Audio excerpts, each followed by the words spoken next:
یہ عالم اسلام پر جو موجودہ حالات ہیں آج کل، خاص طور پر مڈل ایسٹ میں، خاص کر فلسطینی بھائیوں کے ساتھ جو کچھ ہو رہا ہے، یہ آپ کی نظر میں ایک خدائی عذاب ہے یا ایک دنیاوی گندی سیاست کا نتیجہ ہے؟ آپ کا اس کے متعلق آپ کے نظریات کیا ہیں؟ خدائی عذاب کیا ہوتا ہے یہ اگر سمجھ جائیں تو یہ سوال خود بخود کھول جاتا ہے۔ خدائی عذاب سے مراد یہ ضروری نہیں ہوتا کہ اللہ تعالیٰ زبردستی کسی کو جہنم میں جھونکے، بلکہ جو لوگ عرفان رکھتے ہیں قرآن کریم کا ان کو پتہ ہے کہ ہر عذاب انسان کا اپنا پیدا کردہ ہوتا ہے، جہنم بھی انسان کی اپنے پیدا کردہ ہوگی۔ اللہ تعالیٰ بار بار قرآن کریم میں فرما چکا ہے کہ میں ظالم نہیں ہوں، جو کچھ تم سزا پاؤ گے تمہارے اپنے کی ہوئی سزا ہوگی، اپنی بنائی ہوئی جہنم ہے۔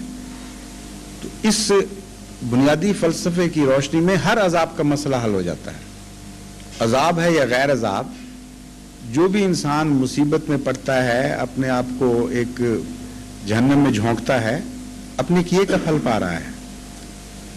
ابتلا کا جو مضمون ہے وہ انبیاء کے ساتھ تعلق رکھتا ہے، وہ بالکل اور مضمون ہے، وہ عذاب نہیں ہے۔ ابتلا کے متعلق قرآن فرماتا ہے کہ خدا کی طرف سے آزمائش پڑا کرتی ہے، اس میں سچے پورے اترتے ہیں اور جھوٹے پیچھے رہ جاتے ہیں، اس کو ان حالات کے ساتھ آپ مشتبہ نہ کریں، وہ بالکل اور مضمون ہے۔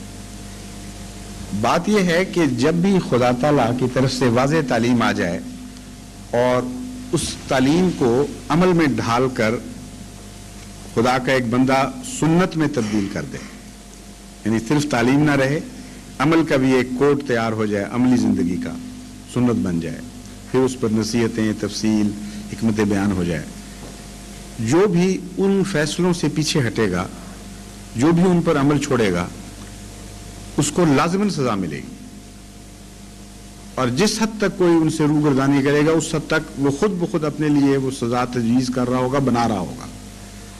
تو اگر مسلمان تکلیف میں ہیں تو لازماً انہوں نے اسلام کی بنیادوں سے روگردانی کی ہے، اسلام کے بعض احکام کو پس پشت پھینکا ہے، اور تعلیم کو نیشنلزم کے ساتھ، اسلامی تعلیم کو اپنے نیشنلزم کے ساتھ کنفیوز کیا ہے کہیں، اور اگر وہ صالح رہتے، اگر وہ اسلام کی بنیادوں پر قائم رہتے تو ممکن نہیں تھا کہ یہ عذاب جس میں وہ مبتلا ہیں یہ ان کو دیا جاتا۔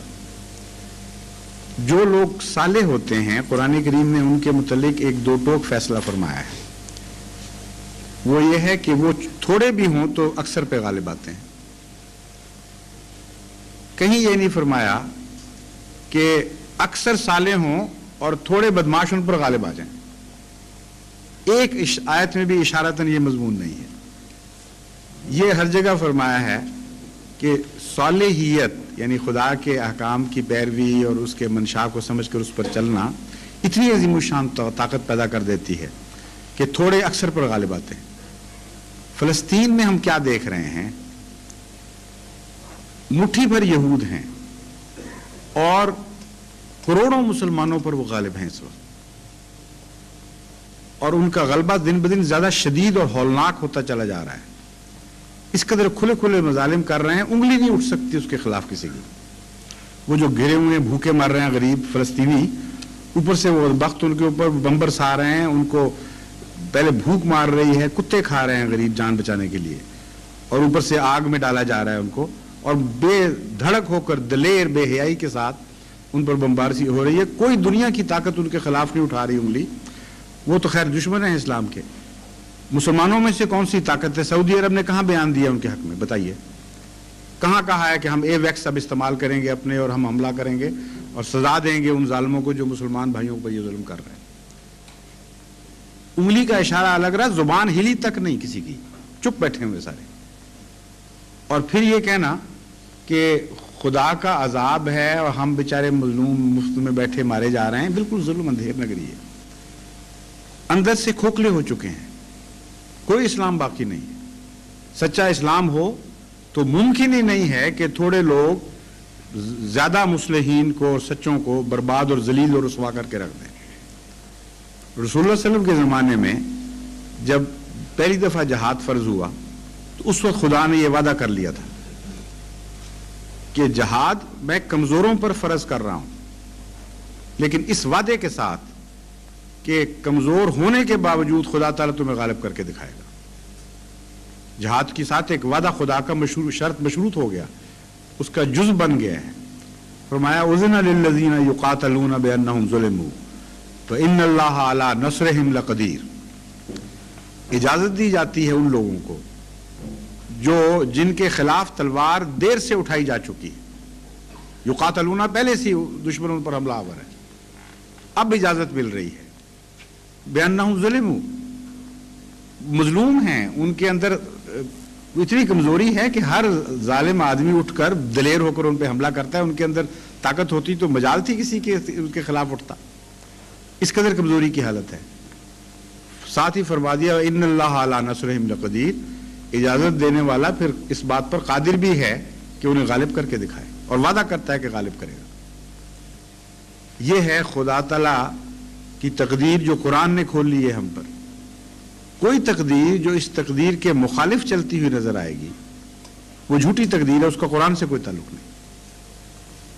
اس لیے اگر یہ جہاد ہو سچا اور جہاد کرنے والے جہاد کی شرائط پوری کر کے جہاد لڑ رہے ہوں تو ممکن نہیں ہے کہ خدا اس وعدے کو بھول جائے جو حضرت محمد مصطفیٰ صلی اللہ علیہ وسلم کی زبان پر جاری کروایا ہے۔ خدا سچا اور دنیا میں سب سے سچا حضرت محمد مصطفیٰ صلی اللہ علیہ وسلم، اس سے پکا وعدہ اور کیا ہو سکتا ہے؟ ان اللہ علی نصرہم لقدیر، ہم اجازت ہی نہیں دیتے بلکہ کمزوروں کو حوصلہ دلاتے ہیں، ہم پیچھے کھڑے ہیں تمہاری، بالکل پرواہ نہ کرو، اور ان کو لڑوا کر جب لڑوائے مروا دے۔ وہ اسلام کا خدا ہے نعوذ باللہ من ذالک جو یہ کام کروا رہا ہے۔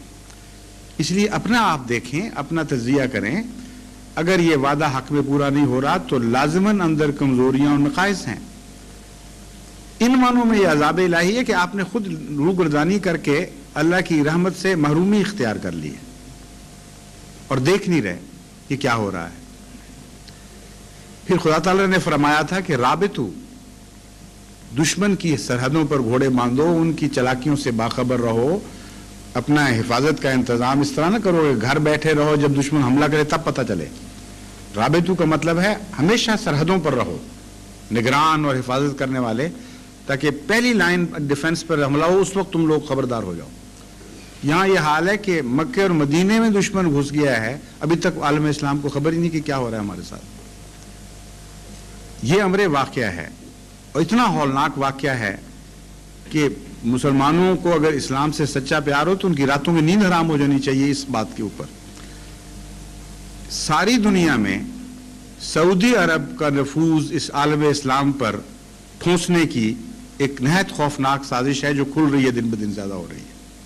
پاکستان کلیتاً مٹھی میں آ چکا ہے سعودی عرب کے، ملیشیا، انڈونیشیا، افریقہ کے ممالک، ہر جگہ سعودی عرب پیسہ دے کر اسلام امریکن طرز پر ایڈز دے دے کے اب ان کو قابو کر رہے ہیں۔